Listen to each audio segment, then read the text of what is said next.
একটা এজেন্সি যদি সৌদি আরবে বাড়ি ভাড়া করতে যেতেই না পারে তাহলে সে কিভাবে হজের বাকি কার্যক্রম করবে? আমাদের হজের মূল সমস্যার সমাধান হলো আমাদের মাল্টিপল ভিসা লাগবে 3 মাস 6 মাসের। এজেন্সিকে বলা হচ্ছে আপনার টাকা দিয়ে দেন, টাকা দিয়ে দেন। ভাই টাকা কোত্থেকে দিবে? এই হজ ব্যবস্থাপনা তো প্রাগৈতিহাসিক, গত 2001 সাল থেকে শুরু হয়েছে এই পদ্ধতিতে হজ ব্যবস্থাপনা। তাহলে এই হজ ব্যবস্থাপনায় যদি হজ যাত্রীগণ টাকা দেন যাওয়ার আগে, এটাই পদ্ধতি। এবং 2,05,000 টাকা নিয়ে আমরা নিবন্ধন করেছি, সরকারি ব্যবস্থাপনা করেছে, বেসরকারি ব্যবস্থাপনা করেছে। তাহলে হজ যাত্রীগণ এজেন্সিকে টাকা না দেয়নি, আর আপনি যদি পুলিশিং করেন, আপনি যদি বলেন যে আপনার হাজি আসতে পারবে না, বা নাল ভয়েড, কালকেই টাকা দিতে হবে, পরশু দিতে হবে, এইভাবে কি হজ ব্যবস্থাপনা হতে পারে? এই এজেন্সি তারা তো টাকা প্রাপ্তি সাপেক্ষে দিবে। এখন এটা একটা সমন্বয় করতে হবে যে হ্যাঁ তারাও কত দ্রুত পেতে পারে, আবার সেখানেও আমরা কত দ্রুত দিতে পারি, আবার সেখান থেকে কতটুকু সময় নিতে পারি, এটা করা উচিত। দ্বিতীয় বিষয় দেখেন, আমরা আগে বলেছিলাম যে এতগুলি টাকা ট্রান্সফার করার, হ্যান্ডেল করার ক্ষমতা আপনাদের নাই। আপনি কি জানেন যে অল্প কয়েকদিন পরে যে আমাদের ফ্লাইট শুরু হবে, মাত্র অল্প কয়েকদিন পরে, এখনো বাড়ি ভাড়া হয় নাই। কিভাবে হবে বাড়ি ভাড়া? বাড়ি ভাড়ার প্রধান শর্ত কি? মোনাজ্জেম ভিসা, রাইট? আমি একটা বিষয় বলি, হজে যাত্রীদের বাড়ি ভাড়া করার জন্য তো এজেন্সিকে যেতে হবে, এবং এই যে যাওয়ার জন্য যে ভিসাটা, এটা কিন্তু সৌদি দূতাবাস থেকে দেয়, এটা অ্যারেঞ্জ করে ধর্ম মন্ত্রণালয়। ধর্ম মন্ত্রণালয় এবছর জানেই না এই ভিসা যে লাগবে, এবং হজ যাত্রীদের বাড়ি ভাড়া করতে হবে। একটা এজেন্সি যদি সৌদি আরবে বাড়ি ভাড়া করতে যেতেই না পারে তাহলে সে কিভাবে হজের বাকি কার্যক্রম করবে? ধর্ম মন্ত্রণালয় এটা জানেও না। এই বিষয়ে একজন আরেকজনকে জিজ্ঞাসা করে। আজকেও দেখলাম যে ঢাকা থেকে সৌদি আরবকে বলা হচ্ছে, হজ মিশনকে, যে আপনারা করেন। হজ মিশন বলতেছে আমি পারবো না, আবার হজ মিশন বলতেছে উমরা ভিসা দিয়ে চলে আসেন। ভাই আপনারা কি জানেন উমরা ভিসা বন্ধ? আমাদেরকে বলা হচ্ছে সৌদি আরব না গেলেও নাকি হবে, কারণ ওই ভিসা দিতে পারছেন না, ওনারা ব্যর্থ।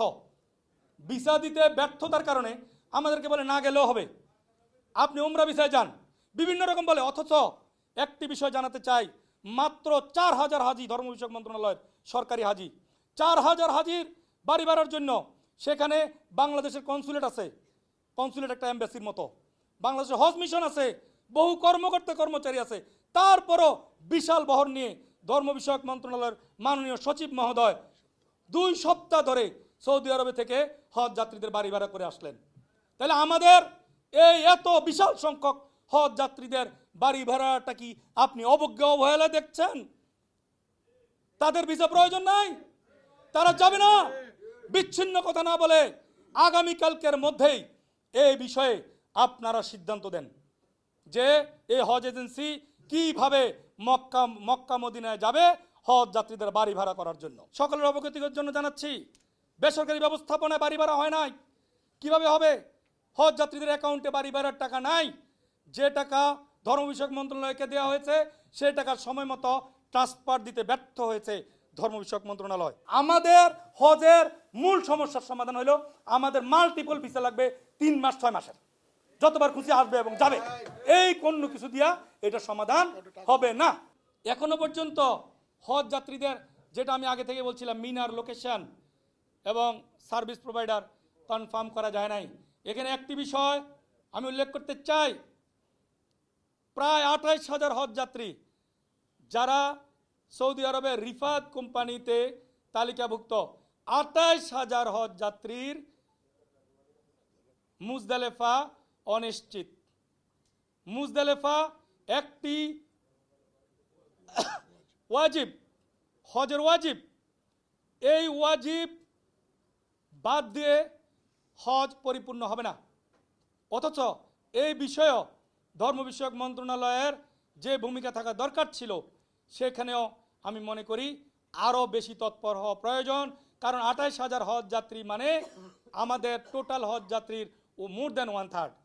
তাহলে 1/3 হজ যাত্রীর যদি মুজদালেফা অনিশ্চিত হয়, বহু 3 দেশ মিলেও 28,000 হজ যাত্রী যায় না। আর আমাদের 28,000 হজ যাত্রীর মুজদালেফা অনিশ্চিত, তারা শুধুমাত্র মিনা আর আরাফায় যাবে, মুজদালেফা তারা যেতে পারবে না। এখন আমার প্রশ্ন হলো, যেতে পারবে না এই স্ট্যাটাস এখনো আছে। আমি আশা করি এবং আমি প্রত্যাশা করি, দাবি করি, তাদের এই স্ট্যাটাস যাতে আর পরিবর্তন হয় দ্রুত, তাদের মুজদালেফা যাতে নিশ্চিত হয়, এই বিষয়ে যথার্থ ভূমিকা নেওয়া উচিত।